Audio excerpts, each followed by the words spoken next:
அல்லாஹு ரப்புல் ஆலமீன் ஒரு சிலரை விசாரிக்கிற முறையை பற்றி ரசூலுல்லாஹி ஸல்லல்லாஹு அலைஹி வஸல்லம் சொன்னார். சுப்ஹானல்லாஹ். இதான் விசாரணையுடைய அகோரம் இப்படித்தான் இருக்கு. ஒரு சிலரை விசாரிக்கிற முறை பற்றி ரசூலுல்லாஹி ஸல்லல்லாஹு அலைஹி வஸல்லம் சொன்னார். அல்லாஹு ரப்புல் ஆலமீன் அழைப்பான், ஒரு திரையிடுவான். அந்த திரை பல கோடி மக்களை விட்டும் இவரை மறைத்து விடும். அந்த திரை பல கோடி மக்களை விட்டு மறைத்து விடும். ரசூல் ஸல்லல்லாஹு அலைஹி வஸல்லம் சொன்னார்கள், அல்லாஹ் அந்த பாவங்களை எல்லாம் ஏட்ட எடுத்து போடுவான். ஏட்ட கையில் எடுப்பான். அத்தஅரிஃபு தம்ப கதா, இந்த பாவம் உனக்கு ஞாபகம் இருக்கிறதா என்று கேட்பான் அல்லாஹ். அத்தஅரிஃபு தம்ப கதா, இந்த பாவம் உனக்கு ஞாபகம் இருக்கிறதா? சுப்ஹானல்லாஹ். அன்புள்ள அல்லாஹ்வுடைய விசாரணை நினைச்சு பாருங்க பாவம்.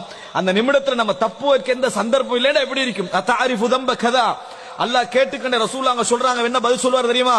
ஐ நஅம் ரப்பி, ஐ நஅம் ரப்பி, இறைவா தெரியும், ஏற்றுக்கொள்றேன். ஹத்தா இதா கர்ரரஹு பிதுனூபிஹி, ஒவ்வொரு பாவமா சொல்லி சொல்லி அவனை ஏற்றுக்கொள்ள வைப்பான்ல. ஞாபகம் இருக்கிறதா, ஞாபகம் இருக்கிறதா, ஞாபகம் இருக்கிறதா, ஏற்றுக்கொள்கிறாயா, ஏற்றுக்கொள்கிறா என்று சொல்லிட்டே வருவான். அவ எந்த அளவுக்கு அல்லாஹ் அந்த விசாரிப்பான் தெரியுமா? வரஆ ஃபீ நஃப்ஸிஹி அன்னஹு ஹலக், நான் நரகவாதிதான் என்று முடிவெடுத்து, நான் நரகவாதிதான், நான் நரகத்துக்குரியவன் தான் என்கின்ற முடிவுக்கு அவன் என்ன செஞ்சிருவான்?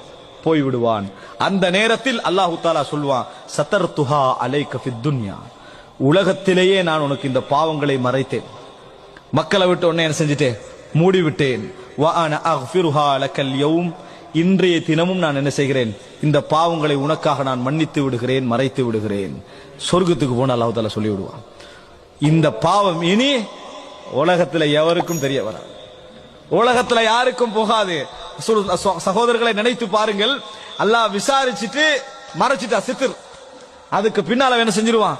சொர்க்கத்துக்கு போய் விடுவான்.